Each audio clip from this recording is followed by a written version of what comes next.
सभी को राधे कृष्ण। मैं सुमन राय उपस्थित हूँ आप लोगों के बीच एक नई वीडियो के साथ।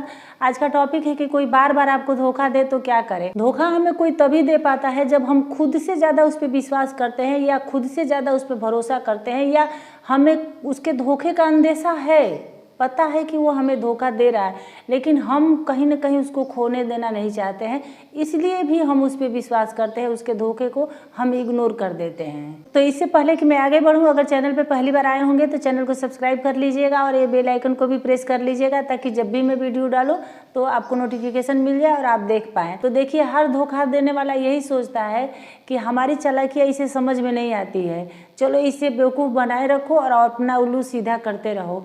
तो देखिए, सबसे बड़ा बेवकूफ़ तो वो इंसान है जो धोखा दे रहा है, क्योंकि देर सबेर सब कुछ कमाया जा सकता है, लेकिन किसी का भरोसा, किसी का विश्वास ये नहीं पा सकता। एक बार किसी का भरोसा टूट गया तो दोबारा उस इंसान का आप पे भरोसा करना बहुत मुश्किल है। किसी का भरोसा, किसी का विश्वास कमाने में पूरी ज़िंदगी निकल जाती है। वो इंसान सबसे ज़्यादा भाग्यशाली है जिसे कोई टूट कर प्यार करता हो, जिस पे कोई आंख बंद करके भरोसा करता हो। और जब ऐसे इंसान का भरोसा टूटता है, जब ऐसे इंसान को कोई धोखा देता है, तो उसकी अंतरात्मा कराह उठती है, और कराह भी हुई अंतरात्मा से जब हाय निकलती है तो उसके कहर से तो भगवान भी शायद न बचा पाए। तो अब बात आती है कि अगर कोई बार बार ही आपको धोखा दे रहा है तो आपको क्या करना चाहिए। तो सबसे पहली बात तो अपने आप को कोसना बंद कर दीजिए, दुखी होना बंद कर दीजिए कि मैं ही बेवकूफ़ था, मेरे ही में कोई दोस्त था जो मुझे वो धोखा दे के चला गया।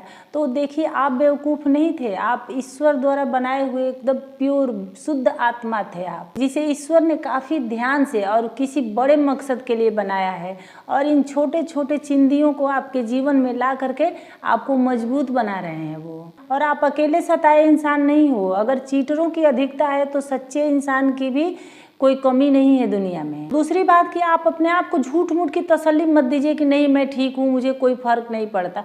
कैसे नहीं आपको फर्क पड़ेगा, कैसे नहीं आपको कष्ट होगा।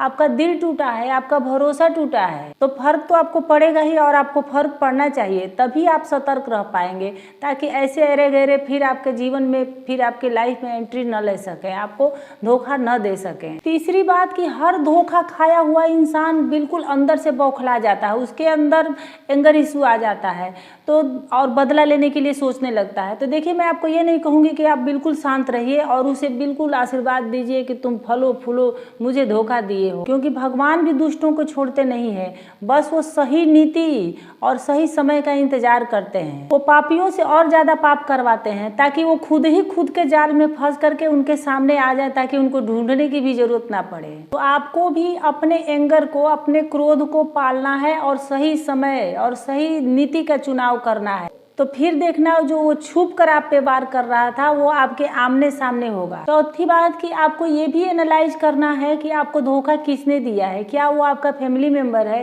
क्या वो आपका रिश्तेदार है, क्या आपका फ्रेंड है, क्या आपका बॉयफ्रेंड है, क्या आपकी गर्लफ्रेंड है। क्योंकि कभी कभी ऐसा होता है कि धोखा देने वाला अगर हमारा फैमिली मेम्बर ही होता है, कोई हमारे बॉयफ्रेंड गर्लफ्रेंड कोई भी ऐसा होता है, तो उसको कष्ट होता है तो हमें भी कष्ट होता है, हम उसको कष्ट में नहीं देख पाते। वो चाहे जैसा भी हो, उसे सज़ा देना हमारे लिए मुश्किल हो जाता है, और अगर उसे हम सज़ा भी देते हैं तो खुद को ही कष्ट होता है अगर वो कष्ट में होता है। तो पांचवा पॉइंट है कि आप इन सब चीज़ों से सीखिए और इन्हें गौर से देखिए और खुद को भी एनालाइज करिए कि क्या हमसे भी गलती हुई है। अगर आपसे सिर्फ 1% भी गलती हुई हो, बाई चांस हो गई हो, तो आप उसको सुधार करिए और सामने वाले को भी देखिए कि उससे क्या क्या गलतियां हुई हैं। तो इससे क्या होगा कि जब भी आप किसी रिलेशनशिप में जाएंगे, जब भी आप किसी पे विश्वास करेंगे, तो आपको वो सब चीज़ें याद आएंगी, उससे आप अलर्ट हो जाएंगे, उससे आप सतर्क हो जाएंगे। इससे आप सही डिसीजन ले पाएंगे कि हमें करना क्या है,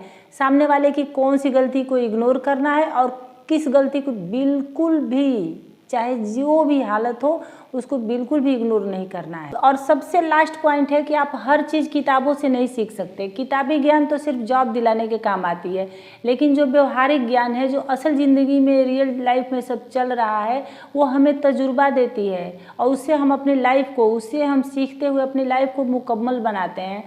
तो उम्मीद है मेरी वीडियो आप लोगों को अच्छी लगी होगी। अगर थोड़ी सी भी अच्छी लगी होगी तो लाइक, शेयर, कमेंट और सब्सक्राइब कर दीजिएगा। फिर मिलते हैं किसी नेक्स्ट वीडियो में किसी नेक्स्ट टॉपिक के साथ। तब तक के लिए धन्यवाद।